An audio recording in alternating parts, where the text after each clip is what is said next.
మిమ్మల్ని ఏమంటుండ అంటే ఎలక్ట్రిక్ ఆటోలు కొనుక్కోమంటుండు. రాత్రి పేపర్కి ఇచ్చిండు. మరి ఎట్లా పరిస్థితి ఎట్లా ఏముంది సార్, కొనుక్కుని నాశనం, వీడికే నాశనం అవుతుంది.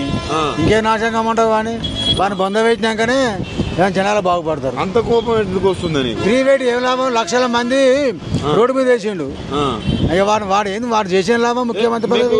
12,000 ఇస్తానే కదా. 12 రూపాయలు లేవు, 12 పైసలు లేవు, 12 పిచ్చలు కూడా లేవు. అంత కోపంగా ఉన్నారు మీరు. కోపంగా అంటే బతుకు లక్షల మందిని రోడ్డు మీద వేసిండు. వేసినప్పుడు ఏం చేయాలి వాడిని?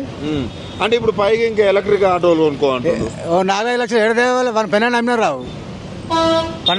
6 లక్షలు 5 లక్షలు బండి 10,000 కడితే ఇస్తా అంటుండు. నెలకు 15,000 ఎడ నుంచి కట్టాలి? నువ్వు బస్సు ఫ్రీ పెడితివి, ఏం చేసి కట్టాలి? మాకు కంప్యూటర్ జాబులా ఉన్న బస్ ఫ్రీ? మీ ఇంట్లో మహిళలకి ఛార్జీలు ఇట్లా మిగులుతానంటే కోటీశ్వరాలు అవుతారట కదా. వాళ్ళ మంగళసాబ్ బయట న్యాయం ఉంది ఆ బస్ ఎక్కే బదులు. అంతేనా? మంగళసాబ్ పోతే ఫైనల్ ఏం చెప్తారు రేవంత్ రెడ్డికి? ఏం లేదు, వాడు బాగా బొంద పెట్టిన రోజే జనం బాగుపడుతుంది, రాష్ట్రం బాగుపడుతుంది.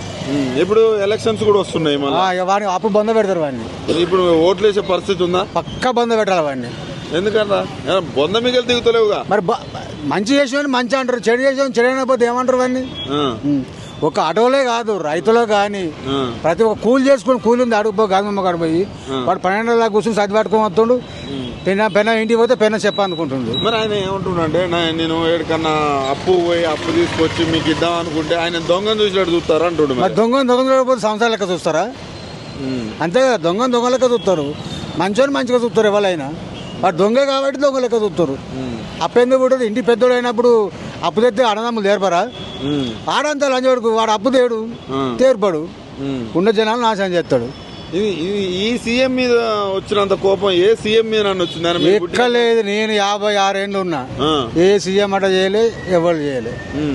పక్క వీడిని బొంద పెట్టినాకనే ప్రతి ఒక్కరు బాగుపడతారు. ఇంకా ముచ్చటే లేదు. వచ్చే ఎలక్షన్లలో పక్క వాని బొంద పెట్టాలి. అప్పుడేమన్నా వాని బుద్ధి వస్తుంది. వాని బుద్ధి వచ్చి వాని చెవులు నింపుకుంటారు. పక్క 5 ఏళ్ళు కూడా నేనే అంటుండు. 5 ఆతులు కూడా రావు వానికి, 5 ఆతులు రావు వానికి. మళ్ళీ మా మహిళలు మొత్తం ఓట్లయితే మొగలే అవసరం లేదంటాడు. ఇంటికి వచ్చాక పెళ్ళ మొగన మాట వింటాడా లేదా పెళ్ళ మాట మొగడు వింటాడా? మొత్తం మహిళలందరూ మీ మాటలు వినకుంటూ ఎత్తారేమో మరి. ఇంటికి వస్తే కట్టేందుకు కొడు. అంతేనా?